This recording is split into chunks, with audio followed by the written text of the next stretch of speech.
Welcome to Scary Mystery Surprise, where we talk about creepy things that surprised us around the internet. I'm Edwin. I'm Michelle. Are we ready? We gotta get ready. We gotta warm up. I'm ready. I already did my voice warm-ups. That was a thing that I learned in choir. What? Yeah, and the doing alarm sounds and everything, and like bah, bah, bah, bah. oh, like see, I can't reach that limit. I'm gonna just do bah, bah, bah, bah. Oh, I meant sirens, not alarms. So that was my fault. That's on me. You're right. It is your fault. But anyway, so Michelle, I feel like I said this last time, but this is such an interesting topic to me. Dia de los Muertos, Day of the Dead. It's here. It's gonna. I hope it would stay the whole year. Are you ready? I'm ready. All right. Tell me everything. So the Day of the Dead is a holiday that's celebrated in early November, usually the first couple of days. It comes from Mexico. So this is where it's mostly celebrated now. For those who have traveled and they live in New York or Texas, LA, and other places in the US, it basically went with everybody. So now you see parades and you see all these celebrations of the same thing, just kind of like tequila. It flowed with people. Dia de los Muertos also has a more like solemn tone, remembrance, and it's supposed to be kind of like a happy thing. Like it's not meant to be a sad, oh no, like funeral. No. It's supposed to be like you're happy, you're joyful, you're celebrating, dancing, like you're doing a joyful thing. And like I said, some people celebrate it differently than others, so don't expect to go party when you get invited to one of these events. Family and friends, they gather and they go to each other's houses and they have a good time and they celebrate the life of the person who has died. You're going to notice all these colorful statues and colorful skeletons dressed up, flowers everywhere. It's probably as Mexican as it gets. It's really cool. And also families, whenever they're celebrating this, they build altars inside of the house and they put food all over the place.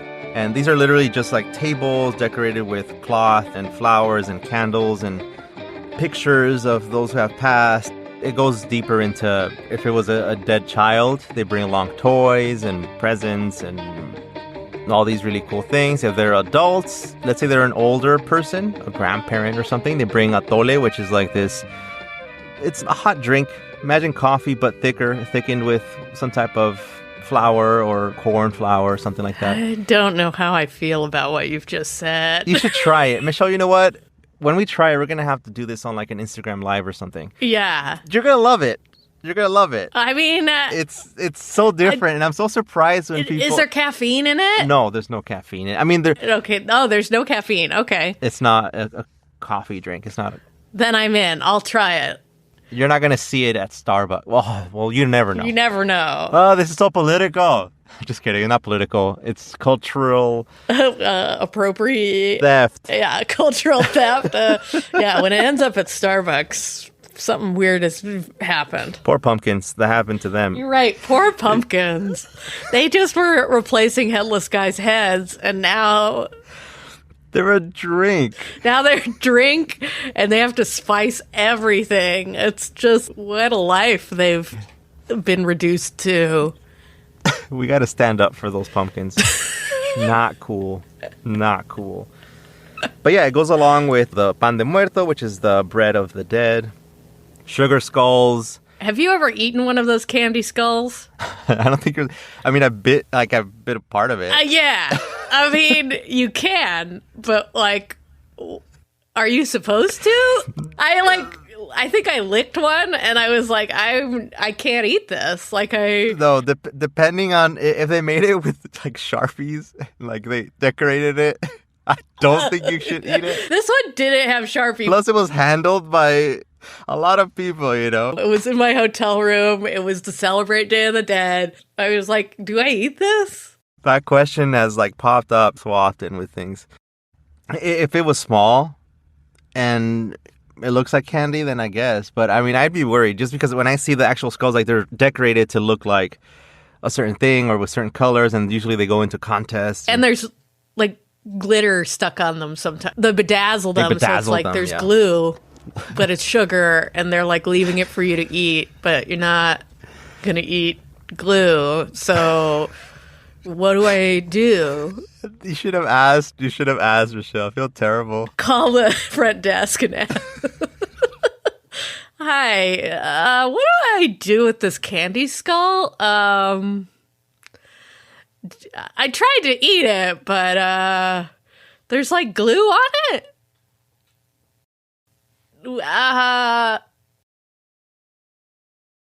Did I do it right? Oh God! I'm just imagining that. Michelle, okay, this made me cry right here. Okay.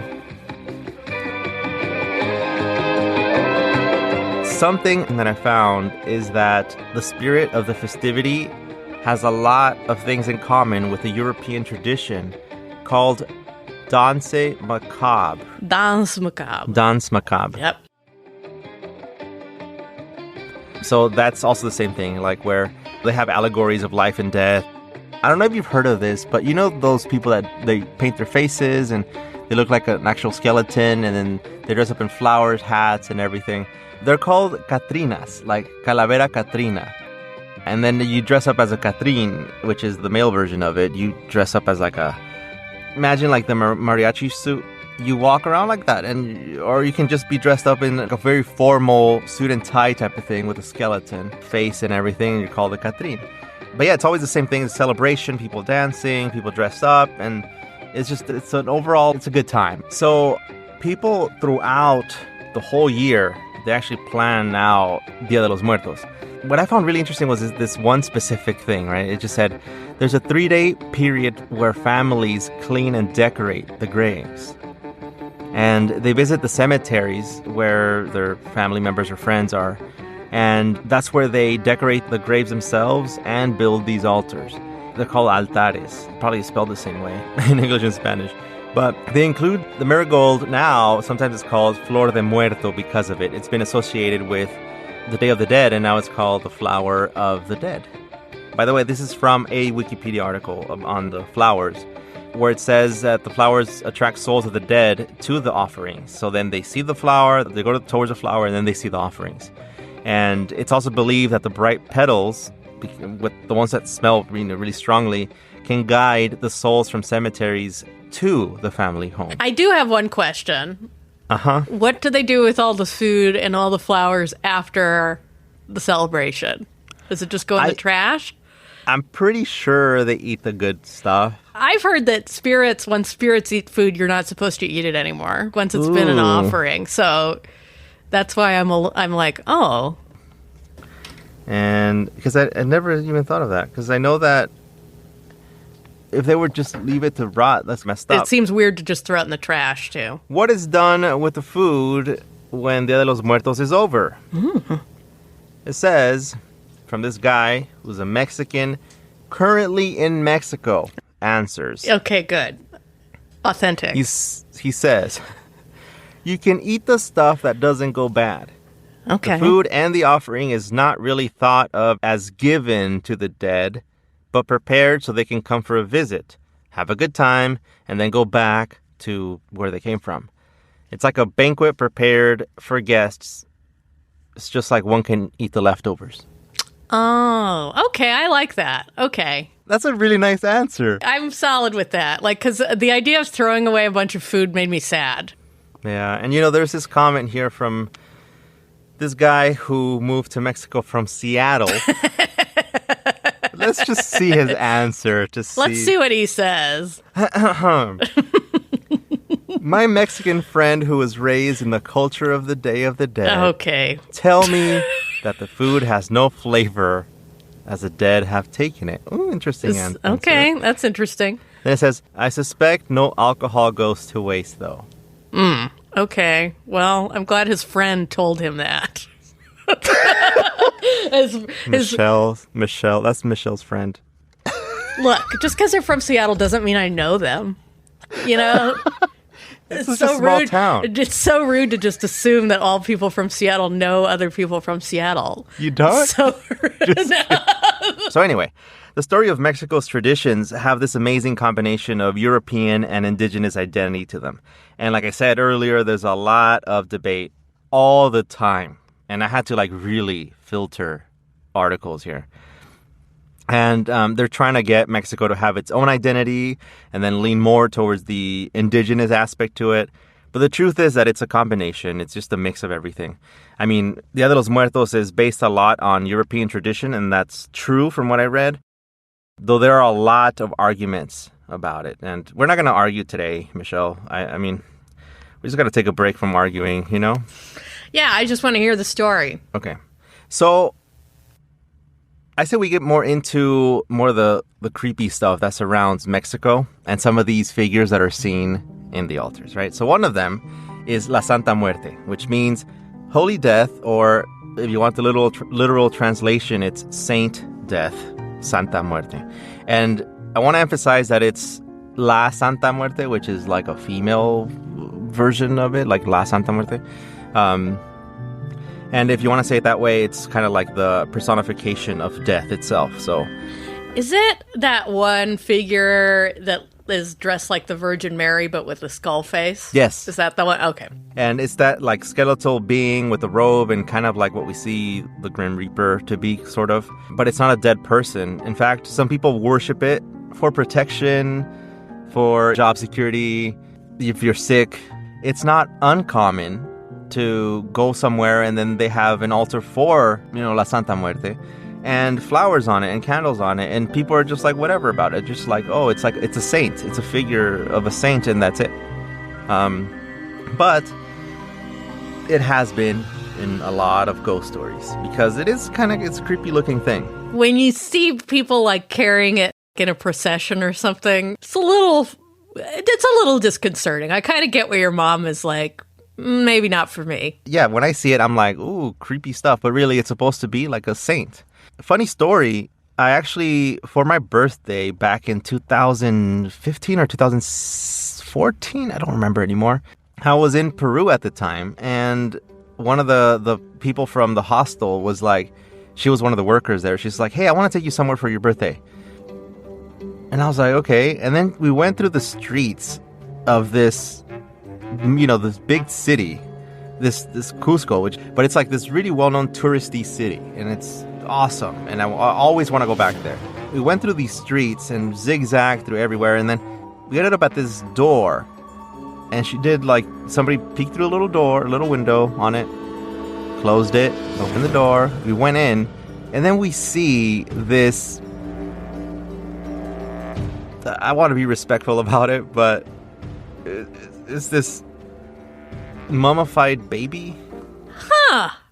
And it was in this altar, and people were just silent all around it. And there was this lady in the front selling candles, and they gave me one, and I was like, okay. So then they lit it, and we were just standing there. And the whole time, by the way, I get no explanation to what this is. Weird birthday surprise. I'm gonna say. I mean, really weird birthday surprise. Yeah, and I was like, I liked it. It was it was interesting after, but at the time I'm just confused. I'm like, is everyone sing happy birthday, or what's the deal here? What's going on? The weirdest surprise party you could ever be at. It was so imagine they just turn around, surprise, happy birthday. But it turns out the story of it was they try to keep this away from the Catholic Church. So it's supposed to be the secretive thing. Oh. Supposedly that thing has granted miracles to the people of the city. People would go there and, they would say thank you, pay their respects, give money to it, give whatever to it, try to support that thing. And I think they might have moved this to different places. I don't know. Because they try to keep it secret from the church. So I guess it's just one of those things that this is why I like this type of thing. Oh, that's so cool. That's so cool. So I left the good story for that, because it was like, wow. But anyway. Well, she got you a good story for your birthday. That's nice. She got you a good story. Yeah. Yeah, right? Yeah, that was nice of her to do. Now it's nice of her as opposed to when you were in it and it's like, oh, is this what you think I'd like? Or happy birthday to you. Really creepy. But fitting. It makes sense with me. I mean, also, that story could have gone the other way where I'm like, oh, and this is where Edwin says his kidneys got stolen. Like, this is how that happened. Okay. Just a person I met at a hostel wanted to show me something for my birthday, and I woke up in a hospital. Not even a hospital. In the back of a car. Oh, yeah, woke up in the back of a car, and, I was bleeding, but, whatever. But anyway, some of these stories that come with that, they're interesting to me because of that tradition, but they're creepy at the same time. Some of these, they do have their set of ghost stories. There's people that are saying, they're driving out in the middle of the night, and all of a sudden, the car breaks down, and they're left with no one around to help. And they end up waiting on the side of the road by themselves. And then suddenly, they see La Muerte, which is this, like a death thing. And it's coming toward them. And, this is a sure way to, like, pee your pants on the spot. Imagine that, and usually you hear these from drunk people, going home after coming back from the bar or whatever. It appears, and then it freaks them out, and it's just one of those types of tales. So this is why, there's this whole history behind it where there's the traditional stuff, there's the political stuff, and then there's the creepy, this is a ghost type of thing. So it has one of those other kind of Bloody Mary situations here where it's just all these things. Yeah, it's got a bunch of levels. Yeah, levels to it. But this is probably a good place to take a break. Ooh, cool. All right. The other creature here, not a creature, but another thing, is La Llorona, which is pronounced Llorona, like yo. There's a ton of stories about La Llorona, but like I said, it appears a lot, this image, La Llorona, on Dia de los Muertos, which, I mean, it's starting to turn into this creepy thing about it. And I think it's because it's a ghost figure thing that appears. We're going to get into that into a whole full-on, episode, but just to keep it short here. Yeah, you keep teasing it. It, and then, you'll have to do a full episode at some point. I will. La Llorona has a bunch of origins, and people have claimed to hear her, but primarily, all these stories have a river, and in different regions, it varies into, she's just walking down these old streets. Really, it's tied more into, the original story that I know and that I heard, and it's pretty intense. In one of the versions, this is a woman that drowned her children after getting pissed off at her husband, who may or may not have been cheating on her. We have no proof. But then she changed her mind after, I think she killed him too, maybe. And now she roams along the shore of a river, forever mourning her children and feeling terrible for doing such a thing.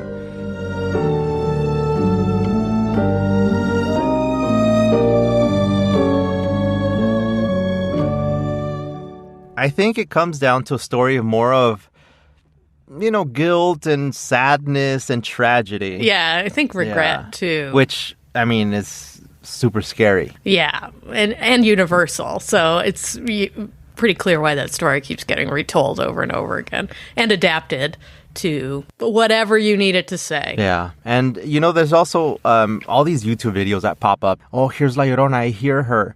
And you could hear, because literally La Llorona means the crier, or the crying. It doesn't say the crying woman. It's La Llorona means you can call, let's say your kid's just crying all the time. You could just say, hey, Llorona, shut up, because it's the crier. It's a person who cries, and it's the female version of it, Llorona. It suits her well. I mean, she just cries, and they say that you can hear her, and it's this, ay, mis hijos, which means, oh, my children. Oh, haunting, that would echoey. That'd be so scary to hear. Yeah, my cousin says she heard it, and when she was visiting one of those areas in a different region in Mexico, further south, and she was creeped out. She said, it could have been somebody playing around. It's a thing, but the guard of the area said that, we hear her too. We hear noises and we don't know where they're coming from, and we look around and there's no one there. And so, but there's a ton of these stories, like I said, right? So is it real? I don't know. Maybe we make it real because we believe in it.